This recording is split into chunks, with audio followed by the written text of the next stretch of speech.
अस्सलामुअलैकुम दोस्तों की हाल चाल ने जनाब तुसी वेखदे पे हो देश पंजाब टीवी ते मैं तुहाडा मेज़बान मोहम्मद अफसल जोइया।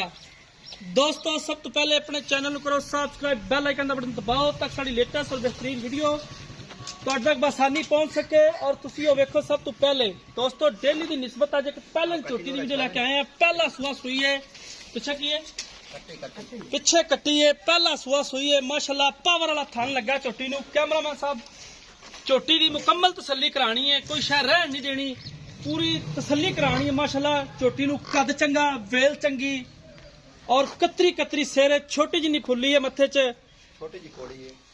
बाकी तुन्नी कोली तो बिल्कुल साफ है। तुन्नी दे विच वाह पाई हुई है, पहलना अक्सर पा जांदियां ने। वीरां दे सामने नीली दे दो पट्टन चोटी दे हवाने दे उपर मौजूद हैगे ने और पावर वाला थाने चोटी नूं ए पिछे कट्टी हैगी है। बाकी किन्ना दुध करती पई है, किन्ने दी सेल करनी है, ये सारी डिटेल मालकां को लवांगे। पश्चिम नाल भरी हुई है चोटी, कैमरे दी नजर है और वीरां दे सामने ए कट्टी जनाब पिछे चोटी माशाल्लाह। इहो जिहे अनमोल तोहफे एवें नहीं लभदे, कदे खाली जगह पुर नहीं कीती, सफर करना पैंदा है, पूरी बाहर लभनी पैंदी है, फिर जाके नीली दा ब्रांड सामने आंदा है। और इंशाल्लाह देश पंजाब चैनल डेली कोशिश करके सफर करके अपने वीरां वास्ते वीडियो लाई दी है ताकि अच्छी और माकूल रेट की जी वीडियो है देश पंजाब चैनल तो होंदी है। अच्छी नस्ल दीयां गावां और मज्जां खरीदण लई देश पंजाब चैनल का विजिट लाजमी करना है। साडी अपने वीरां नूं खसूसी रिक्वेस्ट हुंदी है कि चैनल नूं जिन्ना हो सके शेयर करना है, मेहनत करी दी है वीरां वास्ते।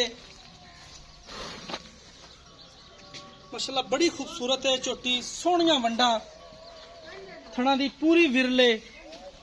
कैमरामैन साहब तुसी मझ दिखांदे रहो तो मैं मालिक नाल गल कर लेना।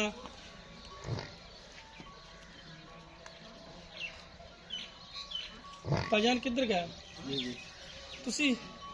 अस्सलाम वालेकुम जी। भाईजान की नाम है अपना? मोहम्मद लाल खान। मोहम्मद लाल खान। भाई लाल खान जेड़ी चोटी कैमरे दी नजर है जी, इनू किन्ने कुछ दिन हो गए ने सूई नू? चौथा दिन यानी कि 4 दिन हो गए सूई नू। हाँ जी। किन्ना दुध चोई जांदे? बौला ही है जी 4 दिन हाँ दा। जी, बॉल आई यार, किन्ना को है? 12 किलो है जी दूध। एक 6 किलो टाइम दा। टाइम दा जी। ठीक होगा, 6 किलो टाइम दा बॉल है। अच्छा ये खाना तो बिल्कुल साफ है, बिल्कुल साफ, पीछे पीछे दी कोई गारंटी गारंटी आ शायदियां। अच्छा तो ये किन्ने दी आपा सेल करनी? फाइनल जे पैसे जेडे आपा ले लेने फाइनल जी 3 लाख 3 लाख रुपया। इनमें कोई मुहब्बत प्यार हो जाए, कोई कार आया दा हो जाएगा जी। ठीक हो गया जी, बड़ी मेहरबानी। दोस्तों मालिक दी गल्लां तुसीं सुन लईआं ने, व्यापार नाल दूर दूर तलक नहीं है भाई होरां दा। कैमरामैन साहब जरा कैमरा मार के दिखा देना तुसीं, भाई होरां दा दूर दूर तक तलक व्यापार नाल नहीं हैगा। और कर दी है चोटी जेन्युइन ओरिजिनल। 3 लाख रुपया इस चोटी की डिमांड करते हैं। इहदे च मुहब्बत ते प्यार हो जाएगा इंशाल्लाह, जिन्ना भी हो सकिया असी करवावांगे, क्योंकि मालकां दे नाल बहस करके अपने वीरां नूं सौदा बना के देना ये साडी जिम्मेदारी हुंदी है। और असी कदे बड़कां भी एवें नहीं मारियां, क्योंकि जेडे वीर भरा वेखदे ने डेली रेगुलर साडी वीडियो वेखदे ने, उन्हां नूं पता है कि असी नीली ते हां या कित्थे हां। लोकां तरह कदे तारीफ नहीं की। राबता नंबर डिस्क्रिप्शन च लग्या हुंदा 0307 351 8578। उम्मीद करांगे वीडियो पसंद आएगी। मिलांगे एक नई वीडियो दे नाल। अपने मेज़बान अफजल जोइया दी इजाजत। अल्लाह हाफिज़।